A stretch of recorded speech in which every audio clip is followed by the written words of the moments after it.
क्या आप यकीन करेंगे कि फांसी पर लटकाए जाने के बाद भी किसी की जान बच सकती है? जेल प्रशासन में 2 कैदियों को एक साथ फांसी पर लटकाया गया था।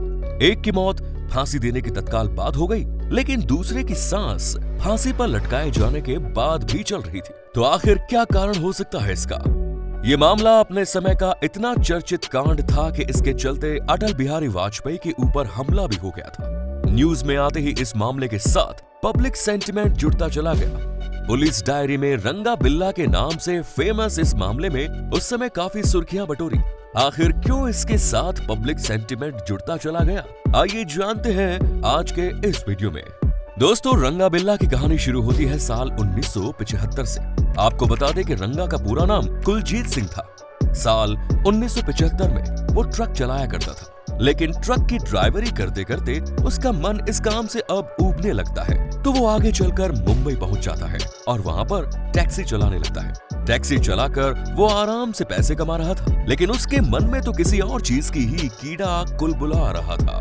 उसने श्याम सिंह नाम के एक आदमी से मुलाकात की और उस आदमी से कहा कि वो कुछ अलग करना चाहता है। श्याम सिंह जसबीर सिंह नाम के आदमी को जानता था और आपको बता दें कि जसबीर सिंह एक किलर था। वो पैसा लेकर लोगों की हत्याएं करता था। जसबीर सिंह का एक नाम है बिल्ला। उसके बारे में बताया गया कि वो 2 फॉरेन टूरिस्ट्स की हत्या करके पैसे कमा चुका है। रंगा ने कहा कि मुझे उससे मिलना है। तब श्याम सिंह ने बिल्ला और रंगा की आपस में मुलाकात करवा दी और बस यहीं से रंगा बिल्ला की जोड़ी बन गई और ये कहानी यहीं से शुरू होती है। मुंबई में रहकर ये चोरियां करते, मुंबई से ये लोग कार चुराते और फिर उसको बेच देते। इसके बाद उन्होंने बच्चों के किडनैपिंग का काम भी शुरू किया। ये बच्चों को किडनैप करते, उनके माता पिता से फिरौती वसूल करते और उसके बाद उनको छोड़ देते। इन तमाम कामों में बिल्ला एक बार पकड़ा भी गया था, थाने की जेल में डाल दिया गया था, लेकिन थोड़े ही समय बाद बिल्ला जेल से भाग गया और मुंबई छोड़कर दिल्ली और उसके आसपास के इलाकों में आकर रहने लगा। उसने अपराध का धंधा यहाँ भी शुरू कर दिया। रंगा बिल्ला ने 1978 में पशु का होटल नाम के सामने एक कार चोरी की। ये कार अशोक शर्मा की थी और फिर इसी कार के जरिए उन्होंने बड़े बड़े अपराध किए।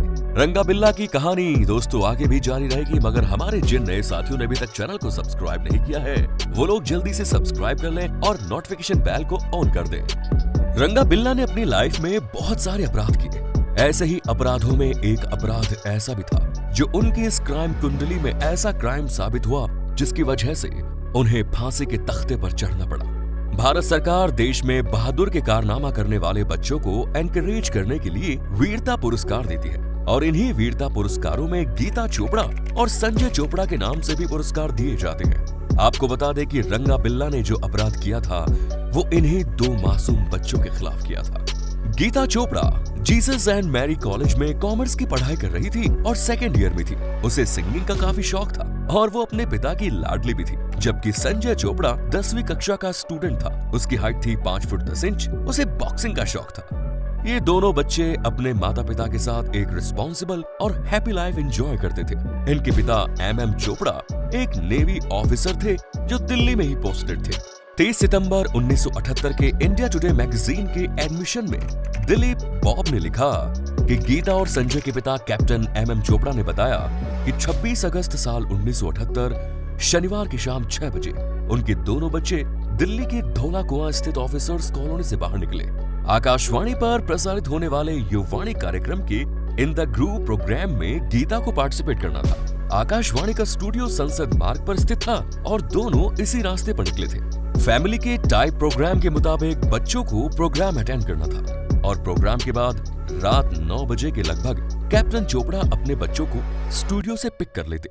कैप्टन चोपड़ा अपने दोनों बच्चों को लेने के लिए जब स्टूडियो पहुंचे तो उन्हें पता चला कि उनके बच्चे तो वहां आए ही नहीं। ये जानकर कैप्टन चोपड़ा के तो हाथ पांव फूल गए कि उनके दोनों बच्चे जिस काम के लिए निकले थे एक्चुअल में वो उस जगह पर नहीं पहुंचे। इसके बाद बच्चों की छानबीन शुरू होती है। कई राज्यों की पुलिस इन दोनों बच्चों की तलाश में जुट गई। अब सवाल ये उठता है कि घर से निकलने के बाद बच्चे स्टूडियो पहुंचे क्यों नहीं? उन्हें जमीन खा गई या आसमान निकल गया? तय प्रोग्राम के मुताबिक दोनों बच्चे धौला कुआं से निकल चुके थे और गोल्ड डाक खाना के पास आकर किसी से लिफ्ट लेने के लिए वेट कर रहे थे। तभी उनके पास एक पीले कलर की फिएट कार आती है। कार वालों ने उन्हें अपनी कार में बैठा लिया और वो उनके साथ चले गए।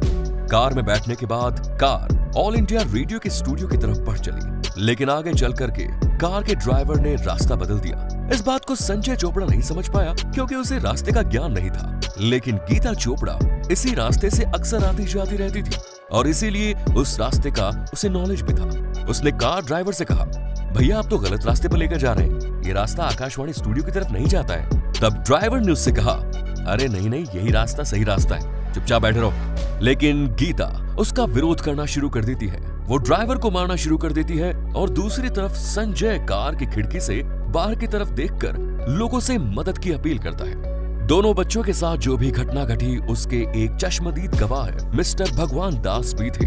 उन्होंने जो कुछ भी देखा उसके बारे में उन्होंने बताया। मिस्टर भगवान दास लोहिया अस्पताल के पास अपने स्कूटर लिए सड़क के किनारे खड़े थे। तभी एक तेज रफ्तार फिएट कार उनके बगल से होकर गुजरती है तो उसमें उन्होंने नोटिस किया कि एक लड़की की चीख सुनाई दी। वो गाड़ी का पीछा करते हुए जब फिएट कार के पास में पहुंचे तो उन्होंने देखा कि पीछे की सीट पर एक लड़का लड़की मौजूद है। लड़की ड्राइवर के बाल नोच रही है। लाल बत्ती पर जब ये कार रुकी तो मिस्टर भगवान दास ने उनसे पूछा, क्यों भाई, ये क्या हो रहा है? तब लड़के ने कार के शीशे के पास अपना मुंह सटाया और अपनी शर्ट की तरफ इशारा किया। उन्होंने देखा कि लड़के की शर्ट खून से लथपथ थी। उन्होंने देखा कि ड्राइवर एक हाथ से गाड़ी चला रहा था और दूसरे हाथ से लड़की को मार रहा था। आगे चलकर उसने मंदिर मार्ग की तरफ अपनी गाड़ी को दौड़ा दिया और रेड लाइट को जंप करते हुए आगे बढ़ गया। कार को रंगा बिल्ला नाम के दो अपराधी चला रहे थे।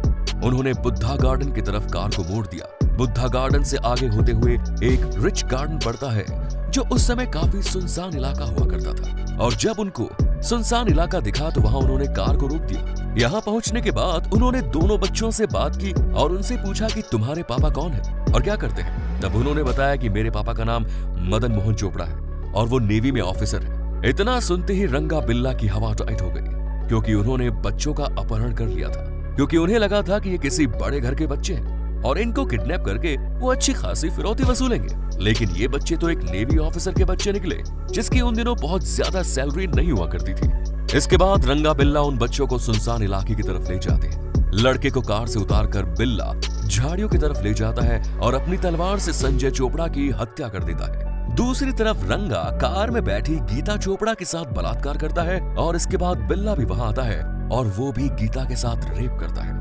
आगे चलकर जब रंगा बिल्ला पकड़े गए तो रंगा ने अपने कन्फेशन में कहा कि लड़की उसी तरफ जा रही थी जहां उसके भाई की डेड बॉडी पड़ी थी। बिल्ला उसके साथ था और बिल्ला ने रंगा की तरफ इशारा किया। इशारा पाकर रंगा ने अपनी तलवार से लड़की की गर्दन पर एक वार किया और उसकी वहीं पर मौत हो गई। उसके बाद उन दोनों ने लड़की की डेड बॉडी को भी झाड़ियों में फेंक दिया। बच्चे लगभग 6:30 बजे अपने घर से निकले थे और उन्हें 7 बजे स्टूडियो पहुंच जाना था। लेकिन अब लगभग 10:30 बज चुके थे और इतने समय तक बच्चे लापता थे। माँ बाप भी परेशान थे। क्राइम कमिट करने के बाद अब क्रिमिनल क्राइम सीन से भाग जाते हैं।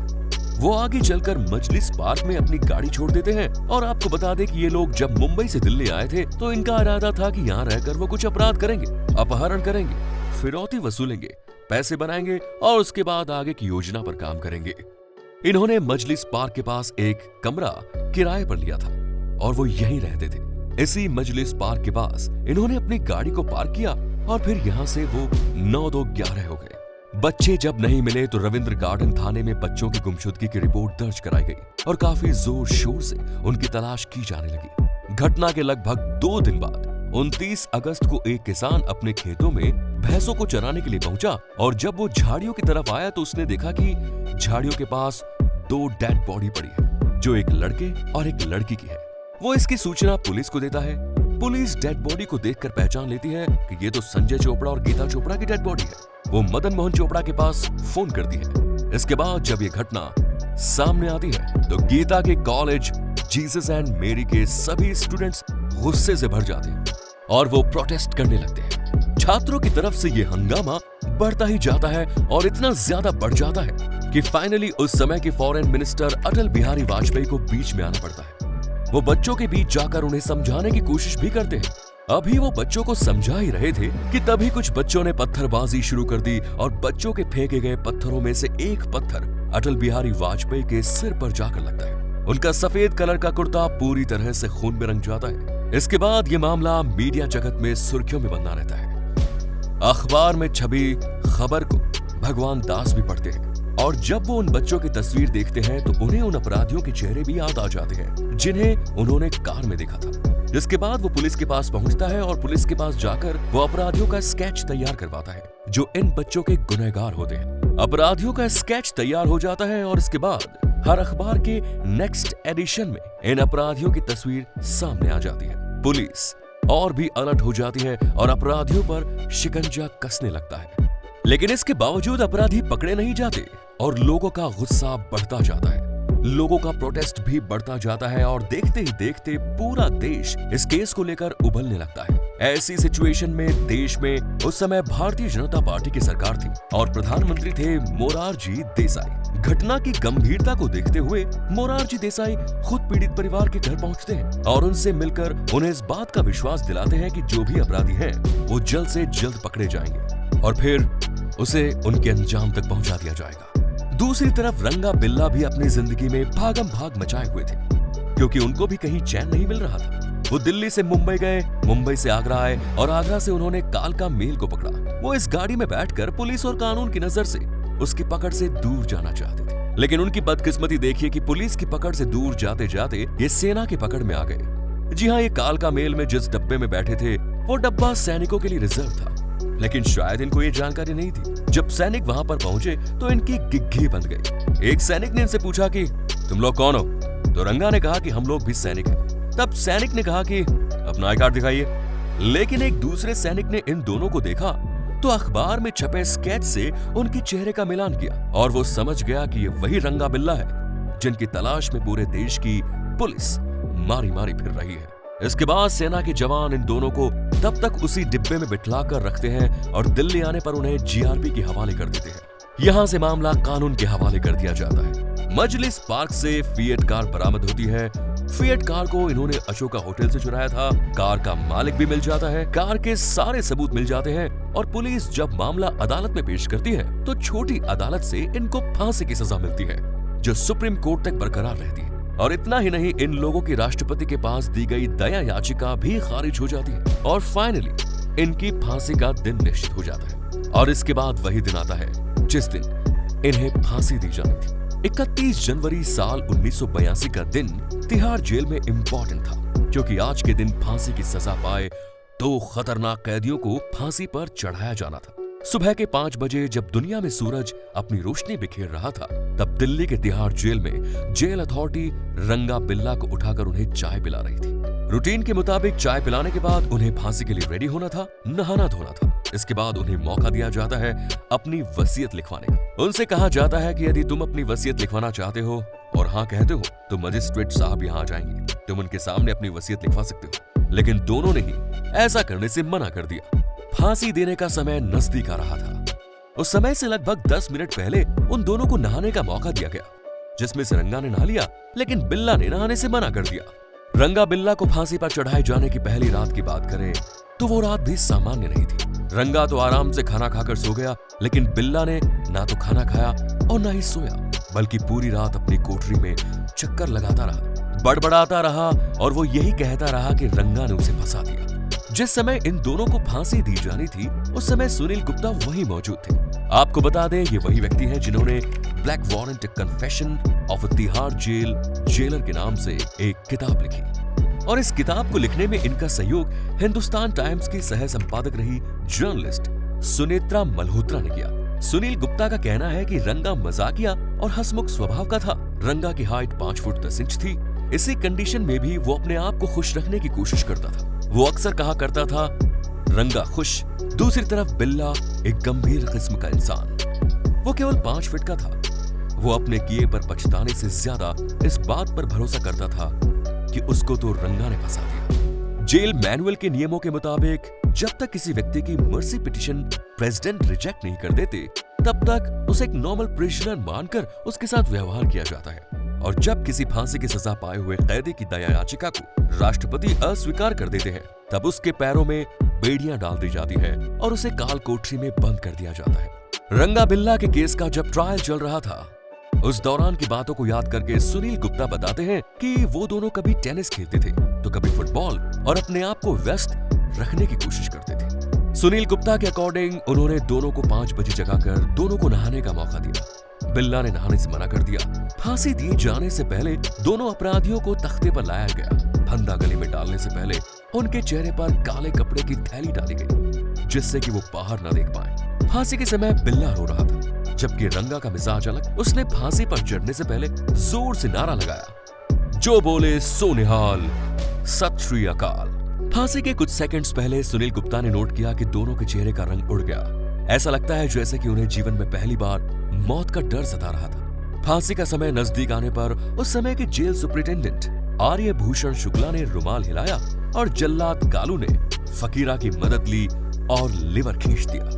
दोनों के बदन रस्सी के सहारे लटक गए। 2 घंटे बाद जब डॉक्टर ने दोनों की जांच की तो पता चला कि बिल्ला तो परलोक सुधर गया, लेकिन रंगा अभी भी जिंदा था। इस मामले में आई विटनेस के तौर पर मौजूद लोगों का कहना है कि इस तरह से फांसी दिए जाने पर मरना या ना मरना अपराधी के वजन पर डिपेंड करता है। रंगा बहुत ही लंबा था और फांसी के समय उसने अपनी सांस रोक ली थी, इसलिए उसकी जान तुरंत नहीं निकली। जब जेल के कर्मचारियों को कुएं में उतारा गया तो उन्होंने उसके पैर खींचे और तब जाकर उसके प्राण पखेरु उड़े।